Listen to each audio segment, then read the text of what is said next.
हसी सगीर की मक्तल में कह रही थी यही, ये बात कोई उसे जाकर बता आए, घरों में छुपना तो नामर्द की अलामत है, यजीद अगर मर्द है तो करबला चला आए। करबला नहीं आया, यजीद दमिश्क में बैठा रहा। क्यों नहीं आया? अब जवाब सुनिएगा। तीर से, तेग से, तलवार से डर लगता है।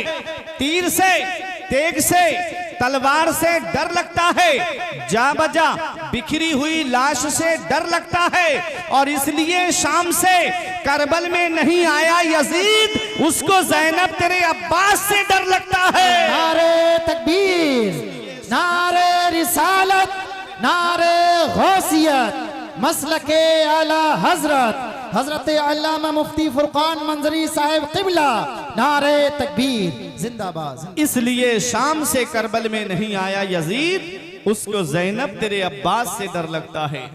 अब तवज्जो दे मेरी तरफ, 1 मिनट भी मैं आपका ज़ाय नहीं करूंगा। आज जिस इस्लाम के हसीन गुलशन में हम सांसें ले रहे हैं, ये इस्लाम इतनी आसानी से हम तक नहीं पहुंचा है। इस्लाम बड़ी कुर्बानियों के बाद हम तक पहुंचा है। हमको इस इस्लाम के लिए कोई कुर्बानी देना नहीं पड़ी। हम मुसलमान, हमारे बाप मुसलमान, हमारे दादा मुसलमान, हमको सजा सजाया गुलशन मिल गया इस्लाम का। जरा तारीख उठा करके देखो, इस इस्लाम की खातिर हजरत बिलाल हबशी को गरम गरम रेत पे लिटा दिया गया, सीने पे वजनी पत्थर रख दिया गया, जिसकी वजह से उनकी जुबान बाहर निकल आती थी। कितनी परेशानी उठाई हजरत बिलाल ने इस इस्लाम की खातिर। आपकी गर्दन में रस्सी का फंदा डाल करके उमैया बिन खलफ शरीर लड़कों को मक्के के दे देता, वो आपको पहाड़ियों में लिए फिरते थे, गर्दन पर आपके निशान पड़ जाते थे रस्सी के। ऐ लोगों तवज्जो दीजिएगा, इसी इस्लाम की खातिर हजरत खुबैब को सूली पे चढ़ाया गया। इसी इस्लाम की खातिर हजरत खब्बाब को आग के जलते हुए शोलों पे लिटा दिया गया। इसी इस्लाम की खातिर हजरत अम्मार इब्ने यासिर को जलती हुई आग के अंदर डाल दिया गया। इसी इस्लाम की खातिर पैगंबर इस्लाम ने कितनी परेशानियां उठाई है। तारीख का वो बाब आपकी निगाहों के सामने रख दिया जाए तो आपकी आंखों में आंसू आ जाएंगे। जब मेरे आका तबलीग के इरादे से अपने हुजरे से बाहर तशरीफ लाए, मेरे नबी ने देखा रास्ते में कांटे बिछा दिए गए हैं, ऐसे ऐसे नुकीले कांटे। पैगंबर इस्लाम ने उन कांटों को देखा है। इरशाद फरमाते हैं, लोगों तुम मेरे रास्ते में कांटे बिछा रहे हो, मैं तुम्हारे रास्ते में फूल बिछाता रहूंगा। पैगंबर इस्लाम बाहर तशरीफ लाते हैं, एक जालिम ने ऐसा पत्थर का निशाना बांध के मारा कि नबी की मुकद्दस पेशानी पे आकर के लगा। वो नबी की मुकद्दस पेशानी जिसके बारे में मेरा इमाम कहता है, जिसके माथे शफाअत का सेहरा रहा, जिसके माथे शफाअत का सेहरा रहा, उस जबीने सआदत पे लाखों सलाम। पैगंबर इस्लाम की मुकद्दस पेशानी से खून निकल रहा है।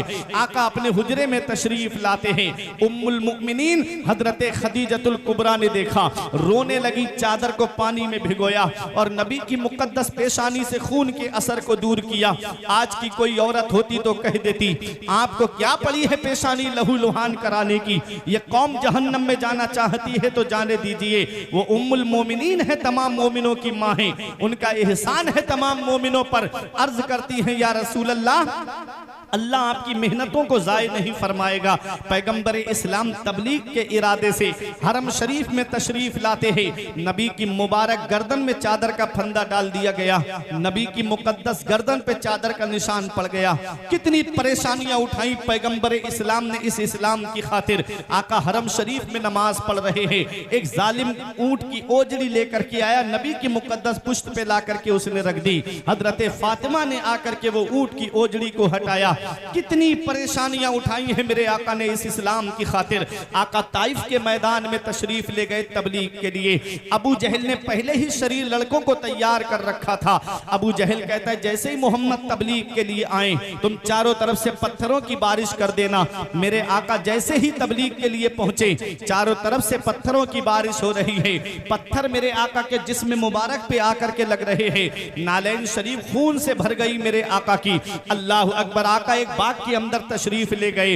हवा के फरिश्ते ने कहा आका मुझे इजाजत दे दो, मैं इनको पहाड़ों से टकरा के मार दूं। पानी के फरिश्ते ने कहा आका मेरी हुकूमत समंदरों पे है, बारिश पर है, मुझे इजाजत दे दो, इतनी बारिश करूं ताइफ वाले यही डूब के मर जाएं। हजरत जिब्राईल अलैहिस्सलाम ने कहा आका हमें इजाजत दे दो, ये ताइफ दो पहाड़ों के बीच में बस्ती आबाद है, पहाड़ मिला देता हूं यही पिस करके मर जाएंगे। मेरे आका इरशाद फरमाते हैं ऐ फरिश्तों मैं इस दुनिया में कहरो गजब बनकर नहीं आया हूं, मैं तो रहमतुल लिल आलमीन बन के तशरीफ लाया हूं, मैं तो सारे जहान के लिए रहमत बन के तशरीफ लाया हूं। वो हर आलम की रहमत है, किसी आलम में रह जाते ये उनकी मेहरबानी है कि ये आलम पसंद आए। बेशक नारे तकबीर, नारे रिसालत, नारे गौसियत, जिक्र इमाम हुसैन, जिक्र शोहदाए करबला, नारे तकबीर। कितनी परेशानियां उठाई पैगंबर इस्लाम ने, मक्का छोड़ा मदीने तशरीफ ले आए, फिर भी चैन से बैठने नहीं दिया। कभी जंगे बदर हो रही है, कभी जंगे ओहद हो रही है, कभी जंगे खैबर हो रही है, कभी गज़बे तबूक हो रहा है। सन हिजरी 8 आई और नबी 10,000 सहाबा का लश्कर लेकर के जब मक्के में दाखिल होते हैं, जब मक्के को मेरे नबी ने फतह फरमाया, हजरत सैफुल्लाह खालिद इब्ने वलीद मेरे आका के साथ में चल रहे हैं। जुबान से निकल गया अल-यौम यौमुल मलहमा,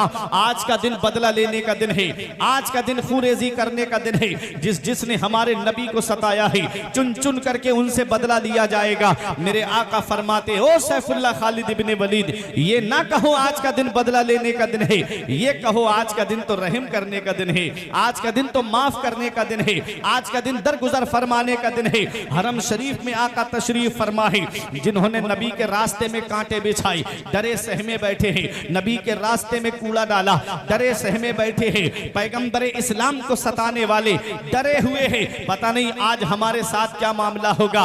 लोगों अपना परिवार सबको प्यारा होता है, अपने घर वाले सबको प्यारे होते हैं, अपने अजीज सबको प्यारे होते हैं। मेरे नबी के सगे चचा को जिसने शहीद किया वो भी निगाहों के सामने है, नबी के चचा का मुसला करने वाले वो भी निगाहों के सामने है। पैगंबर इस्लाम इरशाद फरमाते हैं तुम मेरे बारे में क्या सोचते हो? सब ने एक जुबान होकर कहा हमने आपको करीम इब्ने करीम पाया है, आप तो करीम इब्ने करीम हैं, आप तो सखी इब्ने सखी हैं। तो मेरे आका इरशाद फरमाते हैं आज मैं तुम सबसे वही कहूंगा जो मेरे भाई यूसुफ ने अपने भाइयों से कहा है, ला तसरीबा अलैकुमुल यौम, आज तुमसे कोई बदला नहीं लिया जाएगा, तुम सबके सब आजाद कर दिए गए हो, तुम सबके सब माफ कर दिए गए हो। पैगंबर इस्लाम ने सबको माफ फरमा दिया।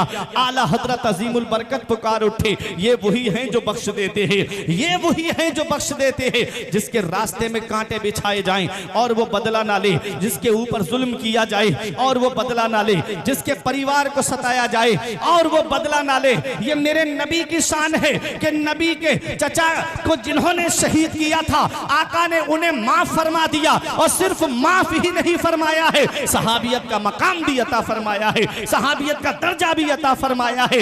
आला हजरत पुकार उठे, ये वही हैं जो बख्श देते हैं। कौन इन जुर्मों पे सजा ना करे, दिल को उनसे खुदा जुदा ना करे, बेकसी लूट ले खुदा ना। ये मेरे नबी की शान है। पैगंबर इस्लाम ने इस इस्लाम को पहुंचाया, कितनी परेशानियां उठाई। मेरे आका के घर में 2-2 महीने तक चूल्हा नहीं जलता था। हजरत आयशा सिद्दीका से पूछा गया अम्मी जान उस दौर में चराग कैसे जलता था, चराग में डालने के लिए तेल कहां से आता था? तो हजरत आयशा सिद्दीका रजी अल्लाह ताला अन्हा कहती हैं अगर उस वक्त चराग हमारे घर में होता तो हम चराग में तेल जलाते नहीं बल्कि उस तेल को पी जाते। अगर उस वक्त हमारे घर में चराग में तेल डालने के लिए तेल होता तो चराग नहीं जलाते, उसको पी जाते तेल। ऐसा दौर गुजरा। पैगंबर इस्लाम ने गरीबी को पसंद फरमाया। मेरे अजीजों, जब ये इस्लाम फैल गया तो सहाबा ने मशवरा किया कि आका के घर में कई कई दिन तक चूल्हा नहीं जलता है, चलो कुछ नजराने लेके चलते हैं, कुछ तोहफे लेकर चलते हैं। सहाबा तोहफा लेकर के आए। मेरे नबी पर आयत करीमा नाजिल होती है, कुल ए महबूब सल्लल्लाहु अलैहि वसल्लम आप अपने उम्मतियों से कह दो ला अस्अलुकुम अलैहि अजरा, जो इस्लाम मैंने तुम तक पहुंचाया जो दीन मैंने तुम तक पहुंचाया, जो शरीयत मैंने तुम तक पहुंचाई, ला अस्अलुकुम अलैहि अजरा, मुझे उसका बदला नहीं चाहिए, मुझे उसका मुआवजा नहीं चाहिए, मुझे उसकी कीमत नहीं चाहिए। इल्लल मवद्दता फिल कुर्बा, मुझे कुछ देना चाहते हो तो मेरे अहले बैत से मोहब्बत करो, मुझे कुछ देना चाहते हो तो मेरे घर वालों से मोहब्बत करो, मुझे कुछ देना चाहते हो तो मेरे अहले बैत से प्यार करो। अब एक इल्मी बात करने जा रहा हूं, तवज्जो देंगे आपकी भी समझ में आएगा। ये उलमा तशरीफ फरमा है, नबी ने ये नहीं फरमाया कि तुम मेरे अहले बैत से मोहब्बत करो। कुरान में मवद्दत का लफ्ज आया है। मवद्दत जानते हो किसे कहते हैं? एक है मोहब्बत और एक है मवद्दत। मोहब्बत कहते हैं मैलानुल कल्बी फी शैइही फी जातिही, और मवद्दत कहते हैं सैलानुल कल्बी फी शैइही और फी जातिही। मोहब्बत कहते हैं दिल के मैलान को। मोहब्बत किसे कहते हैं? दिल के मैलान को। दिल के मैलान को मोहब्बत कहते हैं। और मोहब्बत के और मैलान के लिए जरूरी है शय का देखना। मैलान के लिए जरूरी है शय का देखना, जात का देखना। आपने जब तक मुझे नहीं देखा आपको मुझसे मोहब्बत नहीं थी, अब आपने मुझे देख लिया, मुझसे आपको मोहब्बत हो गई। मेरे आका ने ये नहीं फरमाया कि तुम मेरे अहले बैत से मोहब्बत करना, आका फरमाते हैं तुम उनसे मवद्दत रखना।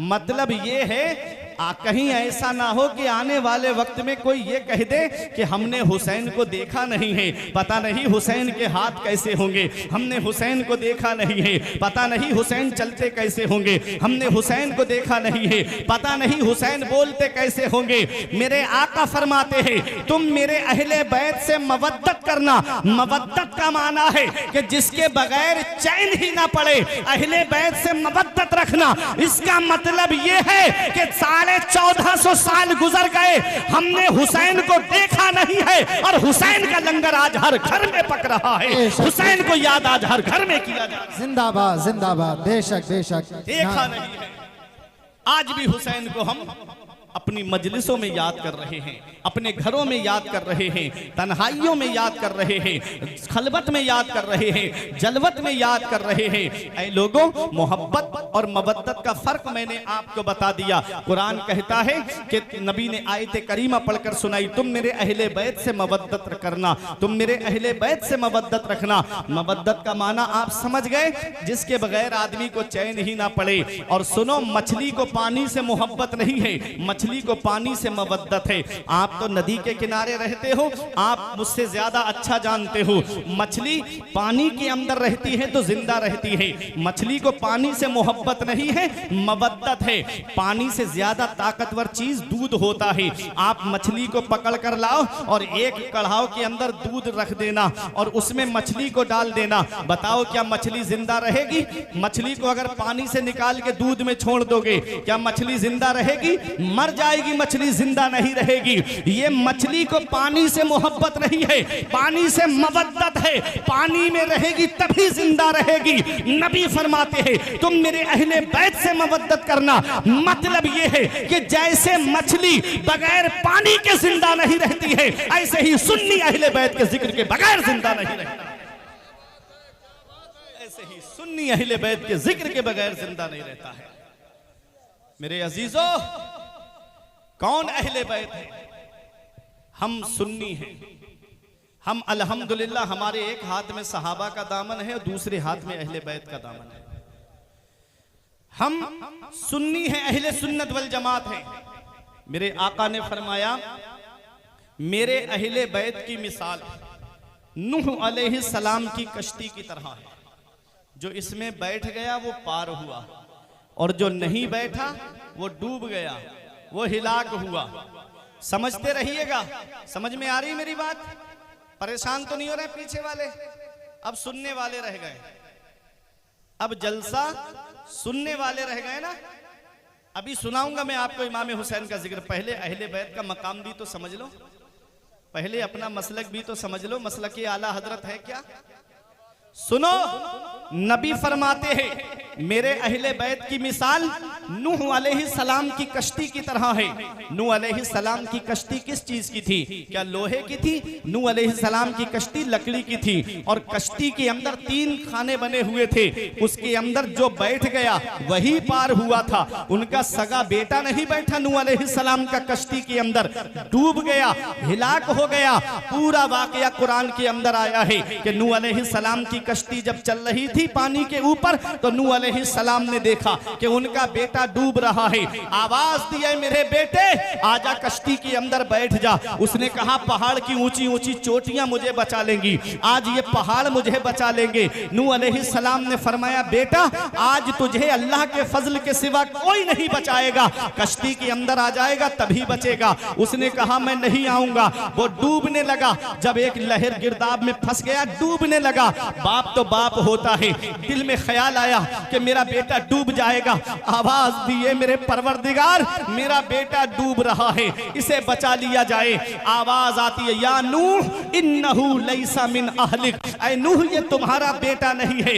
इन्नहु अमलुन गैरु सालिह, इसलिए कि इसका अमल ठीक नहीं है, इसलिए कि इसका अमल दुरुस्त नहीं है। नूह अलैहिस्सलाम का बेटा कश्ती में नहीं बैठा, डूब गया। अब मैं आपसे पूछना चाहता हूं, एक वो शख्स है जो कश्ती में बैठा नहीं है, बस बाहर खड़े होके कहता है कश्ती की बनावट कितनी अच्छी है, कश्ती के तख्ते कितने अच्छे हैं, कश्ती दिखती कितनी अच्छी है, कश्ती का कारीगर कितना अच्छा है, कश्ती की पतवार कितनी अच्छी है। बैठा नहीं तो वो भी किनारे पे नहीं पहुंचेगा। और जो बैठ गया है, और बैठने के बाद में जब हम सफर करते हैं, जब हम कहीं बाहर जाते हैं, मिसाल के तौर पे जब हम आपके यहाँ जलसे में आ रहे थे तो फारूक भाई ने हमको करंट लोकेशन भेज दी, लेकिन उस लोकेशन पे भी हम गलत रास्ते पे चले गए। आना चाहिए था हमको शारदा वाले रास्ते पर, चले गए सुंदरबल वाले रास्ते पर, लेकिन हम ये लोकेशन हमको लेकर के चली गई। लेकिन लिखा हुआ है जब लखीमपुर से चले तो लिखा है शारदा नहर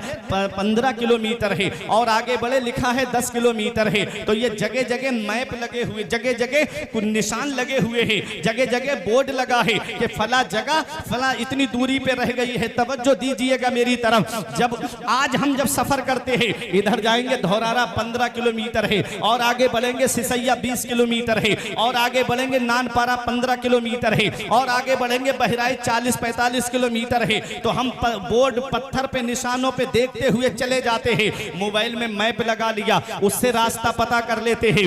सुनो, जब हम रास्ते में निकलते हैं तो मैप लगा लेते हैं, रास्ता पता चल जाता है। उस दौर को याद करो जब दौर समंदर का सफर होता था, कश्तियों का सफर होता था। उस दौर में कोई मैप नहीं था, उस दौर में कुतुबनुमा नहीं था, उस दौर में कोई समते बताने वाला नहीं था। तो जब कश्तियों का सफर होता था, जब समंदर का सफर होता था, तो आदमी किनारे पे कैसे पहुंचता था? समंदर में तो सब तरफ एक सा नजर आता है, पूरब किधर है पता नहीं चलता, पश्चिम किधर है पता नहीं चलता, उत्तर किधर है पता नहीं चलता, दक्षिण किधर है पता नहीं चलता। तो उस वक्त पता कैसे लगाया जाता था? तो दिन में सूरज को देख करके अंदाजा लग जाता था कि पूरब किधर है, पश्चिम किधर, उत्तर किधर, दक्षिण किधर। और रात में सितारों को देख करके चाल का अंदाजा हो जाता था, सितारों को देख करके संतों का अंदाजा हो जाता था।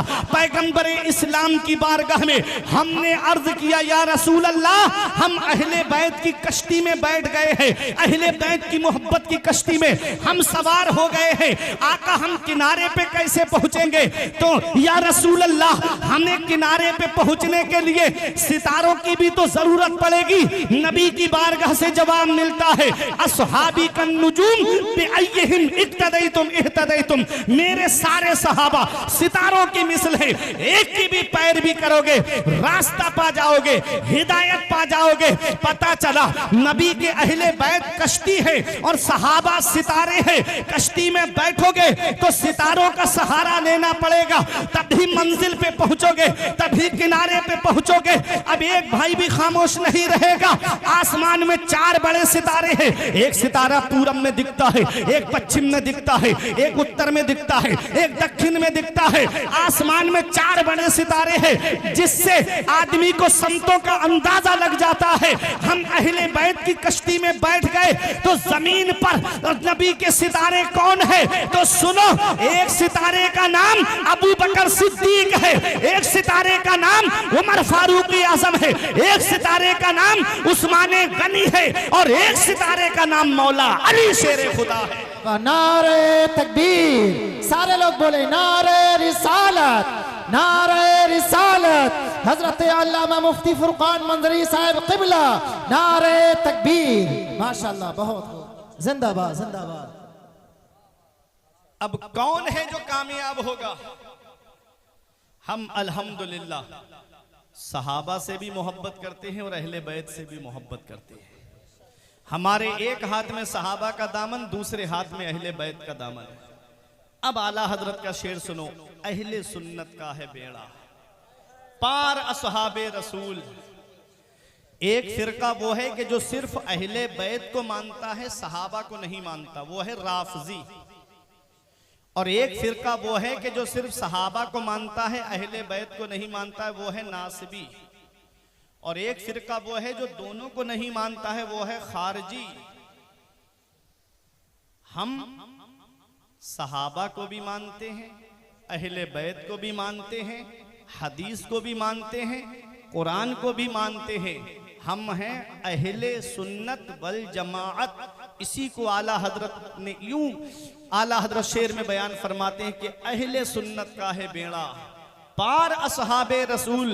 नज्म है और नाव है इतरत रसूलुल्लाह की, तुझसे और जन्नत से क्या मतलब, वहां भी दूर हो हम रसूलुल्लाह के, जन्नत रसूलुल्लाह। कौन अहले बैत है? अब एक हदीस सुनो, खतीब बगदादी की रिवायत, राई तो लैलता उसरिया भी अला बाबिल जन्नत मकतूबा। आका फरमाते जब मैं मेराज को तशरीफ ले गया तो मैंने जन्नत के दरवाजे पे लिखा हुआ देखा। सहाबा ने अर्ज किया आका क्या लिखा है? नबी फरमाते लिखा है ला इलाहा इल्लल्लाहु मुहम्मदुर रसूलुल्लाह अलीयुन हिब्बुल्लाह फातिमतो खियारतुल्लाह अल हसन वल हुसैन सिफ़तुल्लाह व अला बाग़दिहिम लानतुल्लाह। आका फरमाते जन्नत के दरवाजे पे कलमा शरीफ लिखा है और लिखा है अली अल्लाह का महबूब है, फातिमा अल्लाह की पसंदीदा बंदी है, अल हसन वल हुसैन सिफ़तुल्लाह, हसन और हुसैन अल्लाह के चुनीदा बंदे हैं। जन्नत के दरवाजे पे किसका नाम लिखा है? जन्नत के दरवाजे पे मेरे नबी का नाम लिखा है। जन्नत के दरवाजे पर हजरत फातिमा का नाम लिखा है। जन्नत के दरवाजे पर मौला अली का नाम लिखा है। जन्नत के दरवाजे पर इमाम हसन और इमाम हुसैन का नाम लिखा है। मैं शायर अहले सुन्नत कारी अहमदुल फत्ताह साहब के मकान पर जाऊं तब तक घर के अंदर नहीं जा सकता जब तक अहमदुल फत्ताह भाई की इजाजत नहीं होगी। मैं मुनाजिर रजा साहब के मकान पर जाऊं तब तक घर के अंदर नहीं जा सकता जब तक मुनाजिर भाई की इजाजत नहीं होगी। मैं हाफिज जव्वाद साहब के मकान पर जाऊं तब तक घर के अंदर नहीं जा सकता जब तक जव्वाद भाई की इजाजत नहीं होगी। मैं फारूक भाई के मकान पर जाऊं तब तक घर के अंदर नहीं जा सकता जब तक फारूक भाई की इजाजत नहीं होगी। मैं इन उलमा शोरा व इम्मा के मकान पर जाऊं तब तक घर के अंदर नहीं जा सकता जब तक उलमा की इजाजत नहीं होगी। बताओ पठाननपुर वालों, जन्नत के दरवाजे पे किसका नाम लिखा है? जन्नत के दरवाजे पर मेरे नबी का नाम लिखा है। जन्नत के दरवाजे पर मौला अली का नाम लिखा है। जन्नत के दरवाजे पर हजरत फातिमा का नाम लिखा है। जन्नत के दरवाजे पर इमाम हसन और इमाम हुसैन का नाम लिखा है। जब तक पंजतन इजाजत नहीं देंगे किसी का बाप भी जन्नत में दाखिल नहीं हो सकता। जब तक पंजतन की इजाजत नहीं होगी कोई जन्नत में नहीं जा सकता। अल्लामा हसन कहते हैं बाग जन्नत के हैं बहरे, मदहा खाने अहले बैत, तुमको मुजदा नार का ए दुश्मनाने अहले बैत, बे इजाजत जिनके घर में जिब्राइल आते नहीं, कद्र वाले जानते हैं कद्र शाने अहले बैत। बेअदब गुस्ताख फिरके को सुना दे ऐ हसन, यूं कहा करते हैं सुन्नी दास्ताने अहले बैत, यूं कहा करते हैं सुन्नी दास्ताने अहले बैत। अहले बैत में हजरत अली आते हैं, अहले बैत में हजरत फातिमा आती हैं, अहले बैत में इमाम हसन आते हैं, अहले बैत में इमाम हुसैन आते हैं। कौन हुसैन है? कौन हुसैन है? किसी के कान में अजान उसका बाप देता है, किसी के कान में अजान दादा देता है, किसी के कान में अजान उसका भाई देता है, किसी के कान में अजान नाना देते हैं, किसी के कान में अजान मामू देते हैं। मगर वह मेरे हुसैन तेरे कान में अजान देने वाले दोनों आलम के मालिक व मुख्तार हैं। हुसैन के कान में अजान देने वाले दोनों आलम के मालिक व मुख्तार मदीने वाले मुस्तफ़ा हैं। हुसैन का बचपन लाजवाब है, हुसैन की जवानी लाजवाब है। अरे हुसैन का नाम ऐसा मुबारक नाम है, हुसैन को आप हुसैन पढ़ें तब भी हुसैन की तारीफ है, हुसैन को हसीन पढ़ें तब भी हुसैन की तारीफ है। और ये किसके शेर हैं? ये मौला अली शेर खुदा के शेर हैं। मौला अली शेर खुदा के शेर हैं इमाम हुसैन। और मौला अली शेर खुदा का नाम माँ ने हैदर रखा था और बाप ने अली रखा था। और शेर एक ऐसा जानवर है कि जिसके किताबों में 600 नाम आए हैं। शेर को 600 नामों से पुकारा जाता है। शेर जब अपनी कछार में बैठा हो तो उसे असद कहते हैं, और जब कछार से बाहर निकले तो उसे जिरगाम कहते हैं, और जब मस्त होकर चहल कदमी करने लगे तो उसे जैगम कहते हैं, और जब शिकार की तरफ नजर जमा ले तो उसे गजनफर कहते हैं, और जब शिकार को पकड़ ले तो उसे हमजा कहते हैं, और जब शिकार को दबोच ले उसकी सांस रुकने लगे तो उसे अब्बास कहते हैं, और जब शिकार को 2 हिस्सों में फाड़ दे तो उसे हैदर कहते हैं, उसे हैदर कहते हैं। मौला अली शेर खुदा ने मरहब यहूदी को बीच में से फाड़ के कहा था, अनल्लज़ी सम्मतनी उम्मी हैदरा, मैं वो हूँ जिसका नाम उसकी माँ ने शेर रखा है। उसी शेर खुदा का शेर है इमाम हुसैन। अली का घर भी क्या घर है कि जिस घर का हर एक बच्चा जहाँ पैदा हुआ शेर खुदा मालूम होता है। ऐ लोगों, कौन हुसैन है? बहारों से पूछो कौन हुसैन, नज़ारों से पूछो कौन हुसैन, आसमानों जमीन से पूछो कौन हुसैन, चांदो सूरज से पूछो कौन हुसैन, सितारों की किंदील से पूछो कौन हुसैन, हवाओं से पूछो कौन हुसैन। हुसैन के नाम में 4 हर्फ है, हा, सीन, या, नून मिला के हुआ हुसैन। चारों हर्फ अलग अलग पैगाम दे रहे हैं। हा ने कहा हक वाला हुसैन, सीन ने कहा सजदे में सर कटाने वाला हुसैन, या ने कहा याद खुदा में मस्त रहने वाला हुसैन, नून ने कहा नाना की उम्मत को बचाने वाला हुसैन। हम जिए कैसे उस इंसान के जीने की तरह, खून भी अपना नहीं जिसके पसीने की तरह। जब से देखा है किताबों में हुसैनो मिन्नी तो करबला भी मुझे लगता है मदीने की तरह। कौन हुसैन? मैंने कहा था ना, अपना घर सबको प्यारा होता है, अपना वतन सबको प्यारा होता है, अपना मुल्क सबको प्यारा होता है, अपना शहर सबको प्यारा होता है। आप बाहर काम करने के लिए चले जाए मुंबई वगैरह में, आपको लखीमपुर खीरी जिले का कोई आदमी मिल जाए, इधर का ना हो चाहे उस तरफ का हो, लेकिन हो लखीमपुर खीरी जिले का, तो आपके दिल को सुकून मिलता है कि मेरे जिले का आदमी है। कोई सऊदी काम करने चला जाए और उसे कोई इंडिया का आदमी मिल जाए तो दिल को सुकून मिलता है कि मेरे मुल्क का रहने वाला है। चाहे हिंदुस्तान में किसी भी कोने का हो, दिल को सुकून मिलता है कि मेरे इंडिया का है, मेरे मुल्क का है।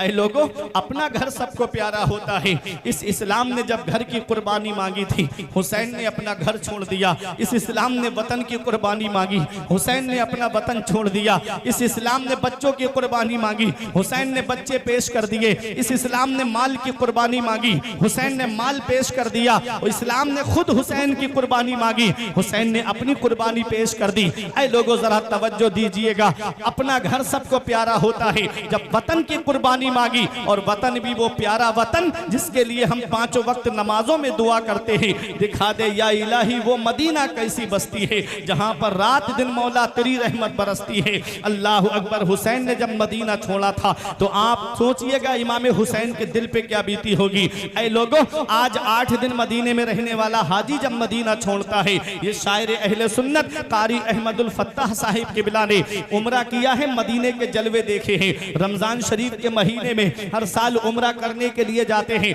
परवरदिगार आलम हम सबको इनके सदक़े में तौफीक अता फरमाए, गुंबद खदरा के जलवों की हाजिरी हमको नसीब फरमाए। अल्लाह अकबर। देखिएगा, मदीने की बहारों के बारे में इनसे पूछिएगा, मदीने के नज़ारों के बारे में इनसे पूछिएगा। जब ये मदीने की सरजमीन को याद करते हैं तो आज भी आंखों से आंसू निकलते हैं। कबूतरों को दाना खिलाने के बारे में सोचते हैं तो आज भी आंखों से आंसू निकलते हैं। जरा तवज्जो कीजिएगा, 8 दिन मदीने में रहने वाला हाजी जब मदीना छोड़ता है तो आंखों से आंसू रोके नहीं रुकते हैं। कानों में जब आवाज आती है फला तारीख में जो हाजी या उम्रा करने वाले आए थे, अब मदीना छोड़ करके मक्के के लिए निकलना है, इतना सुनना होता है, आंखों से आंसू जारी हो जाते हैं, आंखों से आंसू बरसने लगते हैं। अपना सामान्य सफर तैयार करता है हाजी और अपनी सवारी की तरफ बढ़ने से पहले अलविदाई सलाम करने नबी के रोजे पे जाता है, गुंबदे खदरा पे जाता है, सुनहरी जालियों के सामने खड़े होकर के यही दुआ करता है, मौला मैं इस दयार में आने के लिए पूरी जिंदगी दुआ करता रहा, दिखा दे या इलाही वो मदीना कैसी बस्ती है जहां पर रात दिन मौला तेरी रहमत बरसती है। मौला 8 दिन कब गुजर गए पता भी नहीं चला। ए मेरे परवरदिगार, अगर तू मुझे जिंदगी दे, मौला अगर तू मुझे दौलत दे, पैसा दे, तो एक बार अपने महबूब के रोजे की हाजिरी जरूर नसीब फरमा देना। ये दुआ करके हाजी वापस होता है, आंखों से आंसू रोके नहीं रुकते हैं। ये वो हाजी है जिसका घर मदीने में नहीं, ये वो हाजी है उम्रा करने वाला है जिसकी प्रॉपर्टी मदीने में नहीं, जिसका सरमाया मदीने में नहीं, सिर्फ नबी के रोजे का दीदार करने के लिए गया है। तब इसकी मोहब्बत का ये आलम है कि मदीना छूटता है तो आंखों से आंसू जारी हो जाते हैं, नबी का रोजा छूटता है तो आंखों से आंसू जारी हो जाते हैं, गुंबदे खदरा दूर होता है नजरों से तो आंखों से आंसू जारी हो जाते हैं। अपना सामान्य सफर तैयार करता है हाजी। मैंने खुद हाजियों की जुबानी सुना है, मैंने खुद उम्रा करने वालों की जुबानी सुना है कि मदीने शरीफ की रुखसती ऐसी रुखसती है कि आंखों से आंसू रोके नहीं रुकते हैं। पूरी जिंदगी आदमी दुआ करता है, मौला मदीने शरीफ की हाजिरी नसीब फरमा दे। और जब मदीने में पहुंचता है और वहां की जो रुखसती होती है 8 दिन पूरे होने के बाद में, एक शायर ने कहा था, तैबा से लौटना किसी आशिक से पूछिए, तैबा से लौटना किसी आशिक से पूछिए, ऐसा लगा कि रूह बदन से निकल गई, ऐसा लगा कि रूह बदन से निकल गई जब गुंबदे खदरा पे वो पहली नजर गई। अल्लाह अकबर, गुंबदे खदरा के वो जलवे हमेशा निगाहों में रहते हैं, गुंबदे खदरा के जलवे निगाहों से कभी अलग नहीं होते हैं। जब जब गुंबदे खदरा की बात आती है तो छतरियां याद आने लगती है मस्जिद नबवी की, गुंबदे खदरा याद आने लगता है। अल्लाह अकबर, ये 8 दिन मदीने में रहने वाला हाजी है, उम्रा करने वाला है। जब मदीना छोड़ता है तो आंखों से आंसू रोके नहीं रुकते हैं। तो जरा दिल पे हाथ रख के बताओ पठाननपुर वालों, वो हुसैन जिसने बचपन मदीने में गुजारा, वो हुसैन जिसने जवानी मदीने में गुजारी, वो हुसैन जिसने 56 साल की उम्र मदीने में गुजारी, जिस नाना का रोजा मदीने में है, माँ की तुरबत मदीने में है, भाई की तुरबत मदीने में है, मामुओं की तुरबत मदीने में है। अल्लाह अकबर, जो मस्जिद नबवी की गलियों में, मस्जिद नबवी में टहलता रहा, जो मस्जिद नबवी में फजर जोहर असर मगरिब इशा पढ़ता रहा, जो मस्जिद नबवी में नाना जान की आगोश में बैठा रहा। अल्लाह अकबर, उस हुसैन से जब मदीना छूटा होगा कैसी बीतती होगी आका हुसैन के दिल पर। हुसैन से नाना का रोजा छूट रहा है, कैसा लग रहा होगा आका इमाम हुसैन को। हुसैन मदीने शरीफ से बाहर निकलते हैं। हजरत जैनब ने कहा, भाई क्या देख रहे हो मुड़ मुड़ के मदीने की तरफ? तो मेरा इमाम जवाब देता है कि बहन जैनब, जिसे दुनिया में कहीं चैन नहीं मिलता, जिसे दुनिया में कहीं सुकून नहीं मिलता, जिसे दुनिया में कहीं राहत नहीं मिलती, जिसे दुनिया में कहीं आराम नहीं मिलता, उसे चैन हमारे नाना के मदीने में मिलता है, उसे सुकून हमारे नाना के मदीने में मिलता है, उसे आराम हमारे नाना के मदीने में मिलता है। आज वही मदीना हुसैन से छूट रहा है, वो मदीना जो कौनैन का ताज है, जिसका दीदार मोमिन की मेराज है। जिंदगी में खुदा हर मुसलमान को वो मदीना दिखा दे तो क्या बात है। वो मदीना हुसैन से छूट रहा है। हुसैन मदीना शरीफ से बाहर निकले, मक्का पहुंचे, मक्के से कूफे के लिए निकले थे, तकदीर ने करबला पहुंचा दिया। शहादतें आपने सुनी होंगी, वाक़यात करबला आपने सुने होंगे। हुसैन 2 मुहर्रम को मैदान करबला में पहुंचे। 7 मुहर्रम मंगल के दिन हुसैन पे पानी बंद किया गया। इमाम हुसैन के लिए इब्ने जियाद ने 22,000 का लश्कर भेजा था। 72 के मुकाबले में 22,000। उन 72 में दूध पीते बच्चे भी हैं, उन 72 में कमसिन बच्चे भी हैं, उन 72 में उम्र दराज बूढ़े भी हैं। 72 के मुकाबले में 22,000 का लश्कर, ये कोई मुकाबला है? 100 आ जाते, 200 आ जाते, 400, 500, 1000, 2000 आ जाते। कहाँ 72 और कहाँ 22,000। फिर भी डर लगा है कि लोग कम ना पड़ जाएं, फिर भी डर लगा हुआ है कि बंदे कहीं कम ना पड़ जाएं। तो इब्ने जियाद से दुनिया ने पूछा, ओ इब्ने जियाद, क्या तेरी अकल मारी गई थी कि तूने 72 के मुकाबले में 22,000 भेज दिए? तो इब्ने जियाद की अकल जवाब देती है कि इब्ने जियाद 72 को नहीं देख रहा था, वो 72 में देख रहा था।